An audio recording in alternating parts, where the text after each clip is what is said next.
Turabaramukije cane bene data bakunzi ba kino kiganiro igitondo gishasha amahoro y'Imana niyo tubipfuje ko nshishikare kubona namwe mu byanyu no mu banyu. Tuboneweho kano karyo keza ko kubaha ikaze muri kino kiganiro igitondo gishasha musanzwe mutegurirwa mukongera mugashikirizwa na jewe Jean Manirambona. Nkaba mfise amajambo ngomba ko dusangira tubona mu gitabo co guharura, ni kimwe muri vya bitabo bitanu vya Mose tubona bitangura muri Bibiliya cane cane mu isezerano rya kera, kuko ari ibitabo vyo mu isezerano rya kera, ni navyo bitabo tubona biri mu ntango ya Bibiliya. Iyi Bibiliya dukoresha irimwo isezerano rishasha n'isezerano rya kera. Aya majambo dusoma rero tuyasoma mu gice ca 23, dusome umurongo wa 23 nyene, hanyuma turaza gusoma yandi inyuma yo gusoma uno murongo kugira ngo dushishikare kumva no gutahura neza ico aya majambo dutumbereye kuvugana namwe uno munsi avuga. Indanzi y'amajambo ivuga ngo Baramu ahezagira Abisirayeli mu gishingo co kubavuma.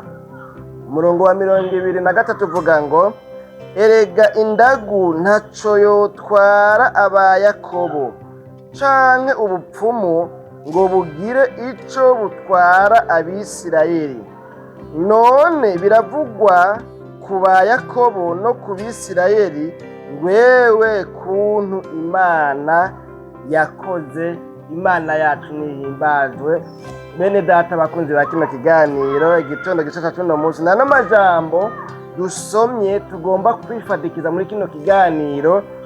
Izi nkuru n'inkuru zivugwa ku Bisirayeli, hanga Imana yatoranije ikarikunda kandi ikanarikundwa kaza mu ntumbero yo gushishikara kuba ifise, novuga ngo ubwoko canke se abantu bitirirwa izina ryayo kandi bakora ibihwanye n'ivy'Imana igomba, kuko murabizi yuko mu ntango Imana ikiri mu muntu ntiyari ifise intumbero yuko abantu bubaho bakora ibyaha, bakora ibinyuranye n'ivy'Imana igomba. Ariko mugabo icaha kimaze kuza mw'isi, ca gihe abakera aribo Adamu na Eva bajya ku giti kimenyekanisha ikibi n'iciza, kuva ico gihe umwana w'umuntu aba muri we abaye nk'umuntu afise novuga ngo amafakulite abiri ahanganye. Abaho ari umuntu novuga ngo afise muri we ubwami bubiri buhanganye bumuniganira ku bwami bw'iciza n'ubwami bw'ikibi, kubera yuko yari amaze kumenya gukora iciza n'ikibi. Imana yacu nihimbazwe. Rero no majambo dusomye, uyu Baramu yarahamagawe kugira ngo aze avume Abisirayeli. Yarasanze ngo azwi neza yuko uwo avumye wese avumika, kandi ngo n'uwahezagiye wese ahezagirika. Yari afise akanwa bibonekana yuko kari akanwa ico katuye, ico kavuze ku muntu, uwo muntu yatuye kw'ivyo bintu Baramu byaramushika ko byaramubako. Imana yacu nihimbazwe. Bene data bakunzi ba kino kiganiro igitondo gishasha, rero ano majambo dusomye ni umwami w'i Mowabu yitwa Baraki yaratumye ko Baramu kavumyi ngo aze avume ubwoko bw'Abisirayeli, kuko ngo bari bashakaje ahantu mu kiyaya, muri bya bihe bari bavuye muri Egiputa baje bagana kuzokwegukira igihugu c'isezerano ic'Imana yari yarabasezeraniye. Hanyuma rero Baramu araza. Mana amajambo dusomye rero tubonye amajambo yavuze avuga ngo erega indagu ntaco yotwara aba Yakobo, canke ubupfumu ngo bugire ico butwara Abisirayeli. Imana yacu nihimbazwe. Bibonekana yuko uyu Baramu ibyo yakora byari ibintu novuga ngo mw'isi y'imwemu turi bwite indagu, turi bwite ibintu byo gupfumura. Novuga mu yandi majambo yari umupfumu, yari novuga ngo umuntu akoresha amareba canke se afise ibintu nyine adendekeranya, hanyuma kandi ibyo akoze bikaba. Ariko mugabo kandi nasomye aya majambo atangura ngahe imbere y'uyu murongo twasomye, nsanga kugira ngo Baramu ibyo akoze byose, ibyo apfundikanije byose, ibyo adendekeranije byose, ibyo yatura ku bantu, ibyo yokora byose kugira ngo bishike, kugira ngo bikunde bicemwe, kugira ngo imivumo yatuye ku muntu kanaka iyo mivumo imubeko. Hariho ibintu bibonekana muri no mirongo y'imbere ya hano hantu twasomye byasaba yuko biba bihari kuri uyo muntu. Iyo bidahari kuri uyo muntu ntibyakunda, ibyo yavyidikira byose ntibyakunda, imivumo yose yavuma ntiyakunda. Naho yogira ibintu by'amareba, ibintu by'amangetengete, ibintu by'uburozi, ibintu by'ubupfumu, ibyo yapfumura byose uyo muntu ariko arabikorako, iyo ibyo bintu bitamubonekako, ni ukuvuga ibyo bintu byaca biba nire, byaca biba ubusa, byaca biba nk'ibintu nuvuga ngo bigwizwe n'ubusa.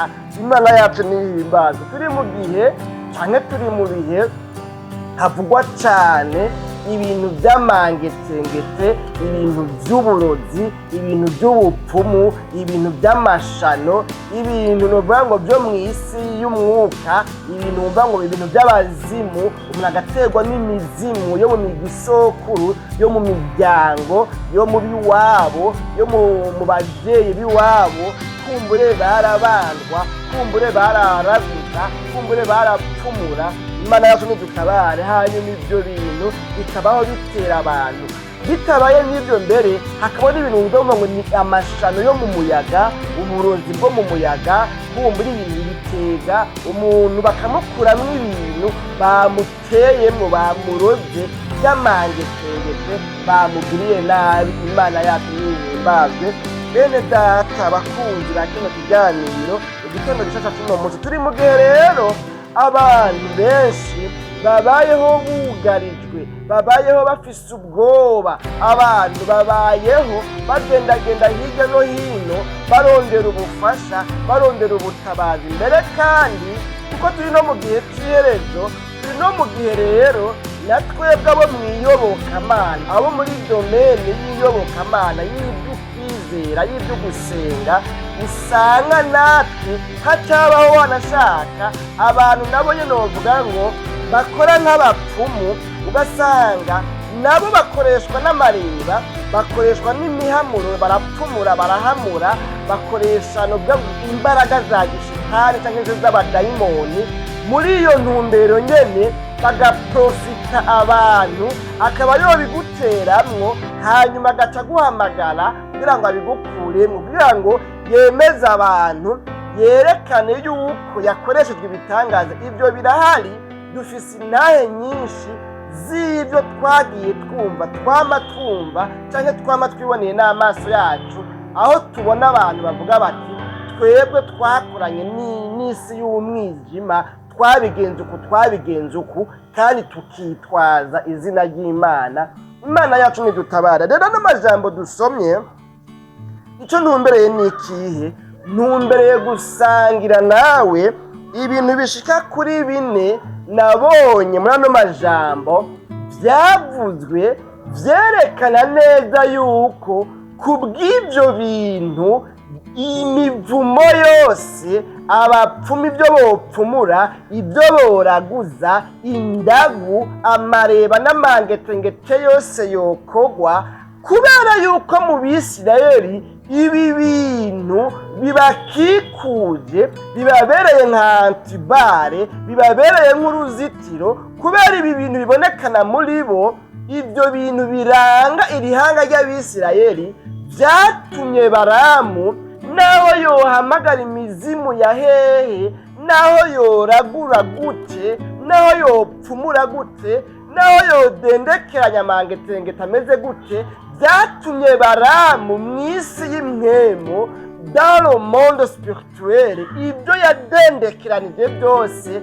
asanga byose, novuga ngo yibomye, agasanga byose nta na kimwe gicamwo. Imana yacu nihimbazwe. Bene data bakunzi ba kino kiganiro igitondo gishasha, ndizera neza ko nawe woca ugira amatsiko yo kumva bino bintu rero 4 ngaha Baramu yavuze ngo ibi bintu ndabibonye muri bariya bantu, bariya Bisirayeli ndababonye mw'ibi bintu, kandi ibi bintu igihe cyose bizoba bikiri muri bo, igihe cyose bizoba bikimeze gutya, naho nopfumura gute, naho nogira indagu imeze gute, naho bompongera ukamibingana gute, jewe mangetengete yanje, jewe amareba yanje, yewe mwami Baraki, mwami w'i Mowabu, ndakurahiye ndakubwiza ukuri, naho byogenda gute, ntaco nobakoze bariya abantu. Mu yandi majambo, kubwa bino bintu mbona muri bo, ibi bintu mbona muri bo bituma bano bantu bitwa ihanga ritavumika, bituma bitwa irindi zina. Ibi bintu mbonye muri bano Bisirayeli bituma batazigwa izina ryo kuvuga yuko ari ubwoko butavumika. Aba Bisirayeli wewe uri kurafinisha, uri kurabitiranya, uri kubona umengo ni nk'abandi bose nagiye mvuma bikavuye bigakunda bakavumika, ariko aba Bisirayeli aba ubu ni ubwoko butavumika, bafise izina spesiyali, bafise izina ryatunaniye mu isi y'imizimu, mu isi y'imwemu, mu isi y'abarozi, mu isi y'abapfumu, mu isi y'abanyamareba. Aba bantu kubera bino bintu biri muri bo, bafise ubudahangarwa, bafise imunite, bafise systeme immunitere ituma umugera w'ubupfumu n'ubunyamareba n'ibintu by'amangetengete atakintu na kimwe bibakoza. Imana yacu nihimbazwe. Nibutse intahimwe y'umukozi w'Imana yavuze ingene ngo hariho abantu bagiye biba ibintu ahantu mu kagwi, akagwi k'abantu banywa urumogi b'imborerwa. Hanyuma mugabo umwe muri abo avuye ngaho acahura n'ubutumwa bwiza, acarihana, aratura ibyaha byiwe, yakira Yesu ngo amubere umwami n'umukiza mu bugingo bwiwe. Wa muntu yibwa bya bintu atagenda ku mupfumu, agenda kuvuga ngo jewe nibwa ibi n'ibi n'ibi n'ibi n'ibi n'ibi n'ibi n'ibi, kandi ngo uyo mupfumu yari afise ubushobozi. Wewe umubwiye ngo mwice, yaca mwica ubona, akamukwereka ati uyu none n'umuzi, ndamugirene, ndamwice, ndamukubite, ndamubabaze, ndamugirene. Numvise ngo hari n'igihe ngo avuga ngo mume ndamukubite ndamwihore, ngo uko akubita nyakintu yamuhaye akaba ariko wa wundi hariya ahantu ari ngo aturika ko minduru kubera abayumva ariko arakubitwa inkoni zizananye muri bwa bushobozi bw'umwuka. Mugabo ibyo bikabafata kubera yuko hari ikosa bakoze. Rero ngo muri ba bantu hariho umwe ngo atabonye, aravuga ngo hariho umwe ntabona, kandi uyu ubushobozi bw'iwanje bw'amareba y'iwanje ntibushobora kumuzuminga, kuko uyu muntu yarakiriwe ngo umunyanazareti. Iyo rero ngo umuntu amaze kwakira umunyanazareti, iyo umuntu amaze kwakira Yesu, ngo bituma jimere yacu y'igipfumu idashobora kumubona uyo muntu, kubera icyo twari gucako comme porte d'entrée gica bikunda yuko tutakibona, ntituronka aho duca kugira ngo tumushikire Imana yacu. Nidutabare bene data bakunzi ba kino kiganiro igitondo gishasha tuno munsi. Reka rero munyemerere mvuge bino bintu kubera ndabona yuko n'ikirere kitameze neza, kandi uno munsi dufatiye video hanze. Ikintu cya mbere ngaha Baramu yakivuze ku murongo wa 21, yavuze ngo nta bigabitanyo ibonye mu ba Yakobo, Imana yacu nihimbaza. Bene data bakunzi b'ikiganiro igitondo gishasha, kimwe mu bintu byo gufasha kugira ngo ubushobozi bwo mu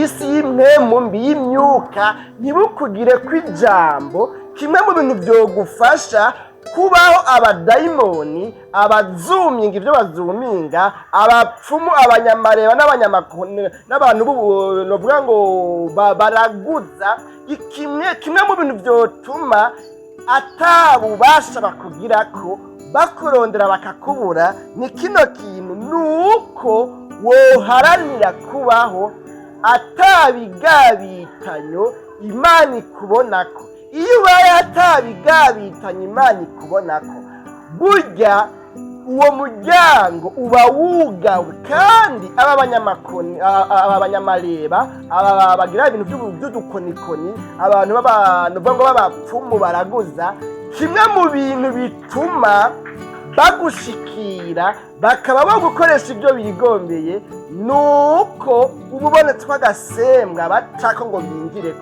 Ni ukuvuga ni uko ubonekana ko ibigabitanyo babicishije mu bigabitanyo barakuzuminga, bakagufata, bakaba bo gukoresha ibyo bagomba byose. Imana yacu nidutabara. Icyo ni cya mbere yabwiye Baraki. Baramu yabwiye Baraki ngo nta bigabitanyo ibonye. Ni ukuvuga Imana mu ba Yakobo, Imana yacu nihimbazwe. Icya kabiri nacyo yavuze ngo nta bugogi ibonye mu Bisirayeli, Imana yacu nihimbazwe. Ubugogi nicyo kimwe nuko twavuga ngo novuga ngo ubube gito canke ubugaba canke ubufuti, Imana yacu nihimbazwe. Baramu abwira Baraki, yewe Baraki, nawe wanzanye kuvuma bano bantu ariko ntibavumika. Nawe wanzanye kuvuma bano bantu ntibavumika. Kubera iki? Kubera kimwe mu bintu nari gukorera ko kikamfasha kugira ngo ndabavume bavumike, nuko nari kuronka ubugogi muri bo, nuko nari kuronka amafuti muri bo, nuko nari kuronka ubube gito muri bo, nuko nari kuronka ubugaba muri bo. Ariko mugabo ngerageje gusikana n'impwemu zanje n'imbaraga zanje nsanzwe nkoresha za gipfumu, za kinyamareba, nsanga muri barya abantu uri kurambwira ngo mvume nta bugogi ndababonamwo, nta bugaba ndababonamwo, nta bube gito ndababonamwo. Kubw'iyo mpamvu ntibikunda. Izo ziba imvo zibiri. Imvo ya mbere, nta bigabitanyo Imana ubwayo ibona muri barya abantu ushaka ko mvuma. Icya kabiri, nk'imvo ituma ntabavuma ngo bavumike, nta bugogi, nta bugaba, nta bube gito, nta bufuti bubonekana muri bo. Kandi kubw'iyo mpamvu bica bituma naho ngerageza gute uyu mwanya tuko turavugana hatabanje kuboneka amafuti, hatabanje kubonekana ubugogi, hatabanje kubonekana ibyaha, ibigabitanyo, ntibikunda naho noraramwo. Ahubwo nsanga Imana yarabahezagiye kera, nsanga abantu b'abanyamugisha, jewe nta kintu na kimwe nshobora kubakorako. Imana yacu nihimbazwe.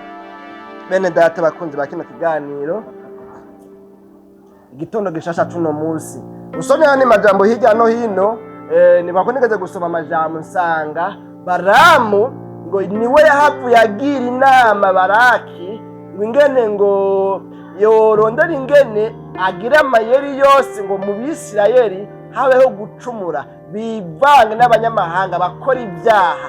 Kuko nibakora ibyaha niho rero ibi byago byose bishobora kubashikaho, kubera yuko bazoba bacumuye. Kandi gucumura kubatandukanya n'Imana yabo.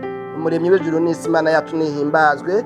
Bene data bakunzi ba kino kiganiro igitondo gishashe cya gatatu, naco ngaha tukibona kuri murongo 21 kivuga ngo Uhoraho Imana yabo ari kumwe nabo, Imana yacu nihimbazwe. Muri uno mwanya Baramu yaje yikazanuye ngo avume Abisirayeli, ngo Imana yabonekana iri kumwe nabo, iri kumwe n'Abisirayeli. Byumvikana ko mu yandi majambo bivuga ngo yewe Baraki, ntibikunda ko ndabavuma, kuko hagati muri bo hari Imana yabo.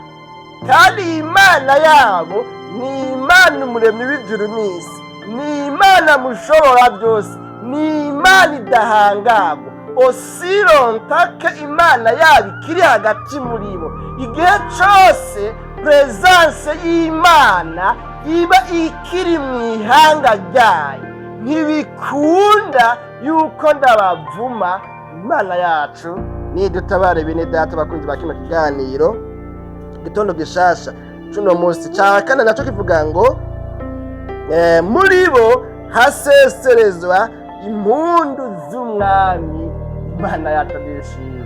Ni ukuvuga ngo amashimwe ariyo louange na adoration, guhimbaza no gutazira Imana umuremyi w'ijuru n'isi, igihe cose mu bantu bayo ico kintu kikiri muri bo, ikintu co gusesereza amashi n'impundu, amashimwe no gutazira Imana umuremyi w'ijuru n'isi, kuko aya mashimwe nyene, aya mashimwe nizonja Imana inezerererwa, niwo mubavu uyiserukako uyimotera neza iyo uvuye mu mitima yejejwe. Kuko twabonye yuko ikintu ca mbere ni ukuba mu Bisirayeli atabigabitano bihari, ica kabiri ni ukuba mu Bisirayeli atabugogi, atabugaba, atabubegito, atabufuti buboneka muri bo, ica gatatu ni ukuba presence y'Imana, kuko iyo atabyaha biri ahantu,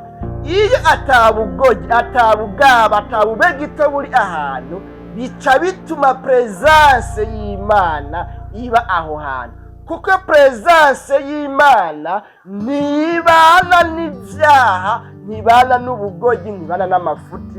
Imana yacu nidutabara. Turavuga ngo rero ibi bintu bine ari byo vyibi, kuba atabyaha bibonekana muri bo, kuba atabugaba, atabubegito bubonekana muri bo, kuba muri bo hariho presence y'Imana, no kuba basesereza amashimwe n'impundu, amashimwe no guhimbaza no gutazira umwami. Ivyo bintu kuba biri muri bo birahagije kugira ngo jewe ibyo nokora byose byanke. Imana yacu nidutabare bene data bakunzi ba kino kiganiro igitondo gishaka cy'uno munsi. N'amajambo rero nari numva mu mutima twosangira muri kino gihe tubayeho, tubanye n'abarozi. Muri kino gihe tubayeho dusengana n'abantu novuga ngo bigize bene data mbwa ataribo, bigize abakizwa atarabakizwa. Muri kino gihe tubana n'abantu buzuye ingeso mbi, buzuye bafise amasezerano bafitaniye na shetani, usanga n'abakozi ba shetani. Muri kino gihe twugarijwe n'ubwoba, uzabumva ngo naka bamuhaye ishano, naka yishwe n'uburozi, naka bamuroze, naka bamukuyemo ibintu bimeze gutya, naka byagenze uko, naka bamukuyemo ibitega, naka ibintu nyene nk'ibyo. Imana yacu nidutabare. Jewe aho mbaye mu kazi kanje ka misi yose ndandaza imiti muri farumasi, uza wumva umuntu wese ngo muganga ngo naragerageje byose ngo numva byara ngo byose ngo byabuze, none jewe ngo ngomba ngende ngo kugeza ijya nyuma ngo nibitakunda ngo ngira ngo rizoba rishano duca ngenda mpimisha ishano. Muri kino gihe rero bifise ubwoba, uza wumva naho akabuye kokoma ku mabati, umuntu ugaca wumva atekewe n'ubwoba ngo abone abarozi, ngo abone abapfumu, ngo abone abazimu, ugasanga umuntu arabuze amahoro. Rimwe na rimwe ugasanga ni ibyo umuntu yishizemo mugabo sinabyo, ahandi naho ugasanga nibyo by'ukuri bamuroze, cyane n'ibitero, habaye ibitero, bamurungikira ibitega, bamurungikira ibitero, ugasanga kumbure by'ukuri nibyo. Muri kino gihe rero abantu bishoboka yuko tubaho twugarijwe n'ibyo, dushobora kubaho duhanganye n'ibyo. Niyi message nayo ndagufitiye mwene data, wowe ukurikiranye kino kiganiro igitondo gishasha. Ibi bintu bine tubonye uharanire kubyibikako, uharanire kubaho bifise muri wewe, uharanire kubaho ibi bintu bine bikugaragara ko nibyagenda gutyo hazogera igihe kubw'uko bifise muri wewe, hagera igihe babapfumu, babarozi, babanyamareba, bya bindi byose bagutera bakurungikira by'ibitero, hazogera igihe umunsi umwe bagerageze byanke. Kubera iki? Kubera uzoba umeze nk'umuntu yamaze gucandagwa urucanco rutuma ibitero byose by'abadayimoni biza bigasanga biribomye. Imana yacu nidutabare. Ndizera ntakekeranya ibi bintu byatumye uwitwa Baramu Kavumyi yari rurangiranwa, byari bizwi yuko uwavumye wese avumika, byari bizwi yuko icyo yatuye kiba. Ariko ibi bintu biramunanira, aravuga ngo ndabonye ibintu ntari bwabone. Kuva nanguye uno mwuga wo kuvuma, kuva nanguye uno mwuga wo kuvuga ibintu bikaba, kuva ndonke akarimi kabi ibyo katuye kaba bishika ku bantu, mbonye ko hariho ubundi bwoko spesiyale. Ubwo bwoko bwitwa ubwoko butavumika, kuko hari impamvu zine mbonye nyamukuru zituma baba ubwoko butavumika. Nsanze ibyo nahora nogera ko bigakunda, ibyo nahora nca ko bigakunda, abandi nkabavuma bigakunda, abandi nkabavuma ngasanga baravumika. Nsanze bano bantu bobo ibyo nari gukorera ko atabirangwa muri bo, ko byahakuwe, ko byahavuye. Rero bituma jewe imbaraga zanje za gipfumu zigarukira ngaha. Nsanze hari ubundi bushobozi busumba ubushobozi bw'iwaje. Ubushobozi bwanje bwa gipfumu bufise aho bugarukira, ariko nsanze hari ubwoko butavumika. Imana yacu nihimbazwe. Bene data bakunzi ba kino kiganiro gitondo gishasha, tugomba tugarukirize ngahe kuvuga menshi siko kuyamara, ariko nizera ko wabyumvise bino bintu bine. Nakwipfuriza ko woharamya kubironka, uharamye kuba ufise umutima utarimwo ubugoyi, utarimwo ububegito, utarimwo ubugaba. Uharanire kubaho atabigabitanyo mw'isi y'imwe mu bikubonekako. Uharanire kwezwa, uharanire kubaho witunganya. Nibyagenda gutyo bizotuma bakurondera bakubure, bizotuma ibyo woterwa byose bitaronka ijambo, bizotuma ibyo bokurungikira nk'ibitero byose bitsindwa, kubera umuntu yibitse ko bino bintu bine tubonye. Uyo muntu aba amaze kuba mu bwoko butavumika. N'uwo muvuma nawe niwavumwa, ariko wewe uwavumwe nta impact imivumo yavumwe imugeraho, kubera ko wewe ari mu bwoko butavumika. Nano majambo rero nahaweho kuraba ubwo bino bintu urabyibitse ko ku rugero rungana iki. Mu mutima wawe hariyo gusesereza impundu n'amashimwe by'uyu mwami Imana umuremyi w'ijuru n'isi.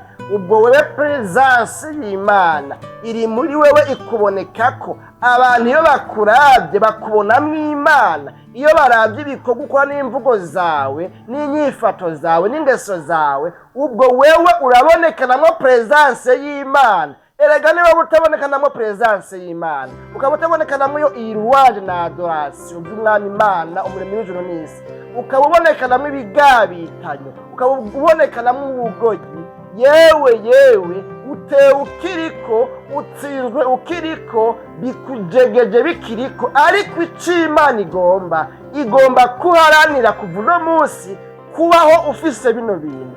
Niwabyibikako nta mpamvu yo kugira ubwoba, kuko ibyo bazogutera byose bazosanga uri indani mu bwoko butavumika. Imivumo bakuvumye icihinduka imihezagiro. Kubera iki? Baramu yaje azanywa no kuvuma, ariko ageze ngo agobotore ururimi agaca asanga ariko arahezagira mu gishingo cyo kuvuma, ahubwo akaduka ahezagira ba bantu bari muri bwa bwoko butavumika. Nawe rero ndakwipfuriza nk'uko Imana ikwipfuriza kuba muri buno bwoko butavumika. Ubwo nabwo bimwe mu biburanga ni bino bintu bine dushoboye kurabira hamwe dusenga Imana. N'umuhigo rero umuntu yibitse ko bino bintu bine tubonye, kuko ibyo bintu bizotuma atavumika, aba yamaze kuronka ubwene gihugu bwo mwijoro. Uyo muntu n'umuhigo Imana ibonekana muri we, kandi Imana ibana nawe. Ariko n'umuhombe umuntu adafise bino bintu bine tubonye. Dusenga Imana. Mwami Yesu, tugushimiye cyane kubwa n'amajambo twumvise, uganirije imitima yacu utubwira ibintu bine bikuru byatumye Abisirayeli bitwa ubwoko butavumika. Muri uyu mwanya Baramu yari ahagaze ku misozi miremire ngo bavume. Tubonye yuko kuba atabigabitanyo byabonekana muri uwo mwanya, kuba atabugogi, atabufuti, atabubegito, atabugaba bwabonekana muri bo muri uwo mwanya, kuba wewe presence yawe yabonekana hagati muri bo, no kuba muri bo hagaragara amashimwe no guseseza impundu by'umwami Imana umuremyi w'ijuru n'isi. Ivyo bintu byatumye Baramu ananirwa no kuvuma Abisirayeli. None rero aba bantu bumvise ano majambo bakaba bavuze ngo Mana dutabare, Mana tugirire neza, Mana tubabarire, tubonekana kw'ibyaha, tubonekana nk'ubugaba, tubonekana ko amafuti menshi, ariko uhereye none tugiye guharanira kwezwa no gutungana kugira ngo tubeho twemerwa nawe, hanyuma natwe twambare iyantibari ituma ibyo twuvumwa byose ataco bimara, bigasendwa bigahinduka ubusa. Aba bantu nutubagirira neza nk'uko bakwaturiye, nk'uko bagusenze, nk'uko bagusabye. Urakoze rero ibyo ugomba bishishikare kubana n'abantu bakuzi bakino kiganiro, wirirwane nabo, bane nabo mu izina ryawe gera Kristo Yesu, tubisabye tubyizeye, amen.